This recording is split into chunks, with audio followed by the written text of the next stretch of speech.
How to heal after being cheated on. The longer it drags out, the more painful it is. You can no longer maintain the lie. The truth is eventually faced. We're going to go through 3 basic steps. Some people never actually move on from this first phase, and that's problematic. I'm going to explain why. This is my take on what is a pretty universal experience. Number one, rebuild your world. If you've just been cheated on, it can feel like your world has gone from certain and stable to utter chaos. Survival needs first: food, shelter, clothing, safety. It will be very, very difficult to get your external world stable if you're not safe, if you're worried about what that other person is going to do. A few examples. This might mean finding a shelter to stay at, or a friend or family member. This could mean relocating, getting a different job, or even something as simple as eating well, sleeping well, moving your body, even if you don't have the emotional energy to do what you normally do. Unfortunately, some people never actually move on from this first phase, and that's problematic. If a person doesn't get their external world stabilized, or if they just stop at that point and never go on to the next step, everything from that betrayal experience becomes externalized. It becomes all about the world, all about other people, blaming the betrayer. Not that they were innocent, certainly not.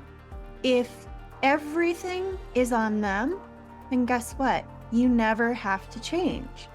But that also means you never get to change. You never get to have a new experience that would be so much more rewarding. You'll know if you stopped at this point because there will be a tendency towards overgeneralized judgments.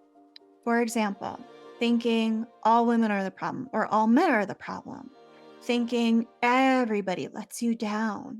The world is just a terrible place. There's nobody good in it. Having the same dating experiences over and over and over again. Choosing to suffer with terribly painful loneliness rather than risking getting hurt again. This is why it is so important to move on to the next phase. Number 2, rebuilding yourself. Phase 1 was all about what's outside of you. Phase 2 is all about what's going on internally. If you don't trust yourself, it's hard to feel safe with anyone, and it increases the chances of being betrayed or taken advantage of again. One of the things that I always hear people say after a betrayal and a trust loss, they saw the warning signs, but they went forward anyway. They didn't want to confront the issue. They didn't want it to be true, because if it's true, that's so much more painful than believing in a lie, until you can no longer maintain the lie.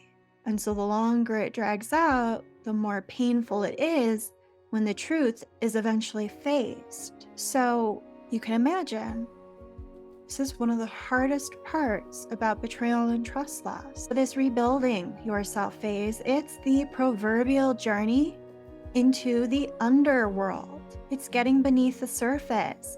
It's finding the meaning and purpose for the experience, and it is different for everyone.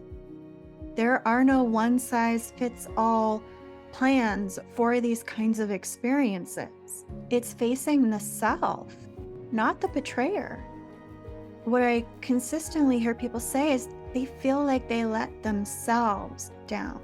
They knew better, or they ignored the signs, and they did it anyway. But this is also the moment that real healing becomes possible. The third phase, acceptance and forgiveness. Forgiveness happens spontaneously after you've resolved those internal bits. There's absolutely no need to force yourself to forgive someone unless you genuinely have done the resolution and the healing of that betrayal of your trust. It won't work.